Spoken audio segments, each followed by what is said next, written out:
I'm Katie, or KB Does Piano, and today we're going to be learning a ton of stuff. So hopefully you already sat down with a teacher for this topic because it's a bit weird if you haven't been explained to before. So we're learning what is called intervals. So intervals are basically just like the distance between two notes on the piano. So the first one we're going to learn is a second interval. So often I'll get the question, isn't there a first interval? The answer is no, because a first interval is basically just one note. So the second interval is when you have two notes simultaneously played right next to each other on the piano. So for example, C and D. If you play them together, it's called a second interval. You can see on page 26, they're literally written like right on top of each other. You've got a space note and a line note.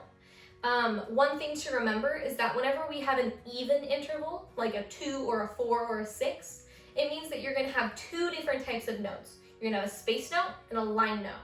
So right now we've got two notes like that are right on top of each other. And then on page 27, we actually learn a third interval. So you might also just recognize this as skipping.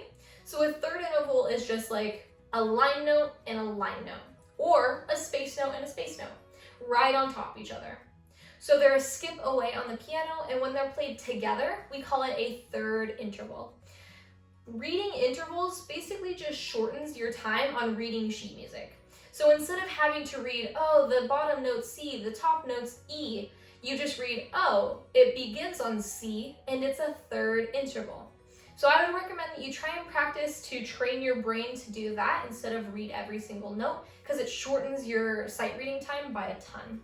So that's page 26 and 27 with second and third intervals. So on the next page is basically just like a review song to kind of give you a breather of using third intervals, and it's going to have a lot of moving. So I would recommend that you go check out how that's played in my playlist, and then don't forget that the pedal mark is that little bracket under the music. So you can go ahead and play the pedal for the majority of that song. The next page is 30 and 31, and that is fourth intervals. So as you can see, since it's an even number, we're going to have a line note and a space note whenever they're together. So fourth intervals are a little weird looking. You can see they're just a little further apart than third intervals. And then we also have one more new topic on the top of page 31, and that's called a fermata. My students often say that it looks like an I, so you might hear it referred to it like that. But a fermata, basically, whenever it's on top of a note, it means that you're going to be holding that note longer than usual. So on page 31, you can see it's above a half note. So normally that would just be 2 beats. But since it has a fermata, it means you have to play it for 3 or more beats. So you can kind of choose. Generally, I just hold down a fermata until it sounds like it's rung out enough. But it's totally up to you. It's more of a feel of how you want the song to sound. That's totally up to your discretion. Next, on page 32, we learn what is called an octave sign. So we've been talking a ton about different octaves on the piano. We learned the 3 C's last lesson. So basically, now the people who are writing sheet music are getting a little lazy, and they don't want to write a super high C or a super low C. What they want to do is they just want to put an octave sign above a note, and then you'll have to remember to move up or down an octave. So you can see it written on the last measure of page 32. It's a little 8VA with a little bracket. So basically that just means for your right hand, since it's written above your right hand, it's going to move up an octave. So it's going to play in high G instead of regular G. And then if it's on your left hand, it means that you're moving down an octave on the piano. So it's not written any differently, but you have to remember to play it differently. And then on page 33, we've just got a quick little review. Nothing new on that page, just good practice for playing in treble C.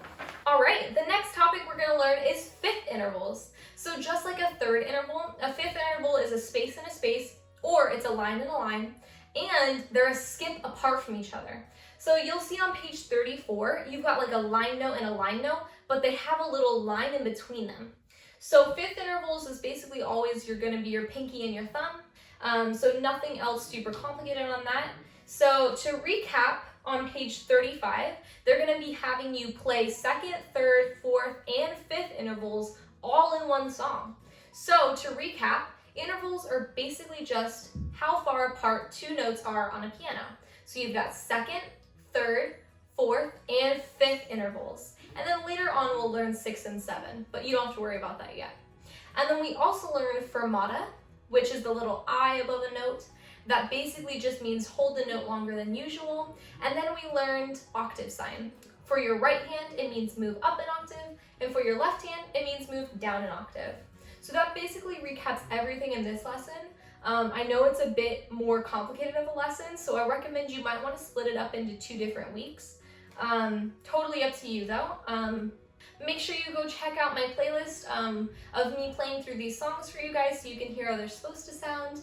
And then I'll see you guys next time for our next lesson. Bye guys!